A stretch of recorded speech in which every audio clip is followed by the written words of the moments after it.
हरियाली तीज व्रत का था। हरियाली तीज का व्रत सुहागिन महिलाओं के लिए अत्यंत शुभ माना जाता है। यह पर्व श्रवण शुक्ल पक्ष की तृतीया तिथि को मनाया जाता है। इस दिन माता गौरी, पार्वती और भगवान शिव की पूजा की जाती है। हरियाली तीज का व्रत विवाहित महिलाएं अपने पति की लंबी उम्र, सुख, सौभाग्य और अखंड सुहाग के लिए करती है। अब आइए इस पावन व्रत से जुड़ी पौराणिक कथा जानते हैं। पुराणों के अनुसार देवी पार्वती ने भगवान शिव को पति रूप में प्राप्ति करने के लिए कठोर तप किया था। उन्होंने हिमालय पर्वत पर हजारों वर्ष तक घोर तपस्या की थी। फल स्वरूप उनका शरीर क्षीण हो गया और वो मिट्टी में समा गई। उन्होंने अनेक जन्म लिया, परंतु उनके मन में एक ही इच्छा थी, भगवान शिव को पति रूप में पाना ही था। देवी पार्वती के 108वें जन्म में उन्होंने फिर कठोर व्रत और तप किया। उनकी इस साधना से प्रसन्न होकर भगवान शिव ने उन्हें अपनी पत्नी रूप में स्वीकार कर लिया। यह शुभ योग श्रवण शुक्ल तिथि को बना था, जिसे हरियाली तीज के रूप में माना जाने लगा। इस दिन माता पार्वती ने शिव से यह वरदान भी प्राप्त किया था कि जो भी स्त्री इस दिन श्रद्धा और निष्ठा से व्रत करेगी, उसे अखंड सौभाग्य प्राप्ति होगा। तभी से हरियाली तीज पर महिलाएं उपवास रखती है, झुलुआ झूलती है, मेहंदी लगाती है और हरे वस्तु पहनकर माता गौरी को वो प्रसन्न करती है। हरियाली तीज नारी शक्ति, प्रेम, संपूर्ण और सदाए का उत्साह है। यह व्रत न केवल स्त्रियों सौभाग्य की रक्षा करता है, बल्कि संपूर्ण जीवन में प्रेम, विश्वास और आनंद भी बढ़ाता है। हरियाली तीज विशेष पार्वती माता की आरती। जय जय गौरी शंकर आरती, हर हर हर महादेव शिव शक्ति, सुख समृद्धि दो हमको, जीवन भर सौभाग्य राखो, तेरी जग में भी खाए तुम्हारा, अम्बे नाम पुकारा, भक्तों का तुम संकट हरती, करुणा से मन भरती, सावन में जो तीज मनाए, श्रद्धा से व्रत जो पाए, अखंड सुहागिन हो रह जाए, मंगल ही मंगल छाए। साथियों, सावन महीना में चारों ओर कजरी गीत गूंज रहा है। एक सखी अपना सखी के पास जाती है और कहते हैं कि सखी, सावन महीना आ गया है, देखो सभी सखी लोग बगीचा में जाकर झुलुआ झूल रही है और कजरी गा रही है। हम लोग नहीं झुलुआ झूलेंगे, नहीं कजरी गाएंगे, चलो चलो। तब वो सखी क्या कहती है? चला ना सखिया फुलवाविया झूलुआ, हम सो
कजरियाना सखिए भीगी भीगी गाय में हम कजरियाना। सखी हो कैसे चली संग झूलवा झूलेगा। सखी हो कैसे चली संग झूलवा झूलेना। सखी हो गराही में पिया वहाँ झूलवा झूलेना। सखी हो गराही में पिया वहाँ झूलवा झूलेना। सखी हो कैसे चली संग कजरिया गावेना। सखी हो कैसे चली संग कजरिया गावेना। सखी हो गराही में पिया वहाँ कजरिया गावेला। सखी हो गराही में पिया वहाँ कजरिया गावेला। सखी हो देखा ना बाहरवा रिमि झिमि सावनवा बरसेलाना। सखी हो देखा ना बाहरवा रिमि झिमि सावनवा बरसेलाना। सखी हो घेरी अइले काली बादरिया ये सखी। सखी हो घेरी अइले काली बादरिया ये सखी। सखी हो कैसे चली संगे हम झूलवा झूलेना। सखी हो कैसे चली संगे हम कजरिया गावेना। सखी हो रिमि झिमि बरसे सवनवाना। सखी हो रिमि झिमि बरसे सवनवाना। सखी हो कैसे चली संगे हम झूलवा झूलेना। सखी हो कैसे संगे चली हम कजरिया गावेना। आप सुने दूसरा कजरी। रिमि झिमि पारे पुहरवा बरसेला सवनवाना। रिमि झिमि पारे पुहरवा बरसेला सवनवाना। सखी हो घेरी अइले काली बादरिया ये सखी। सखी हो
दूसरा कजरी गीत।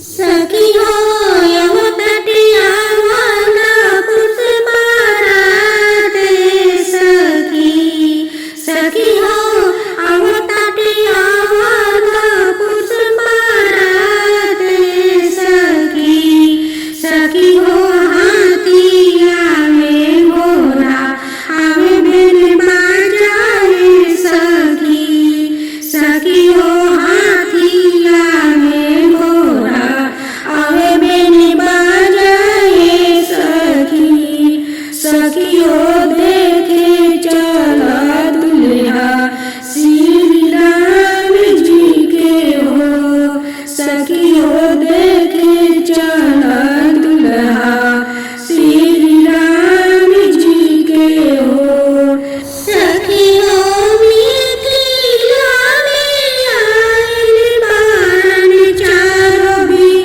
बहन सखी, सखी हो मिथिला में आइल बारन चारों भी बहन सखी, सखी हो दूल्हा हमें अलबेला बंसी राम सखी, सखी हो दूल्हा हमें अलबेला बंसी राम सखी, सखी हो कोमरा में सोने गेरुआ धोती सखी, सखी हो कोमरा में सोने गेरुआ धोती सखी, सखी हो कंधा पारा सोने गेरुआ दरिया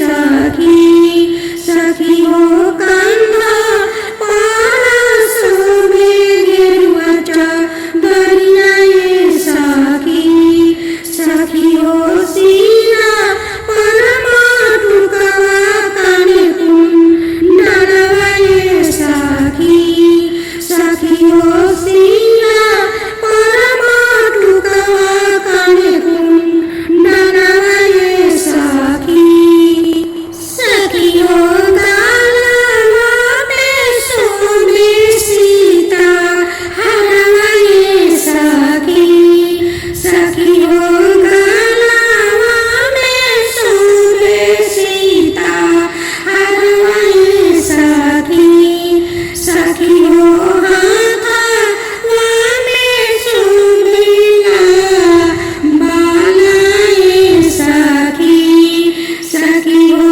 हाथवा में सोनेला बालाए सखी, सखी हो दूल्हा हमें अलबेला श्री राम सखी, सखी हो दूल्हा हमें अलबेला श्री राम सखी, सखी हो जोड़ी लगल मठ सीता मैया जी के हो, सखी हो जोड़ी लगल मठ सीता मैया जी के हो, सखी हो आगे आगे श्री राम संग सीता मैया सखी, सखी आगे आगे श्री राम संग सीता मैया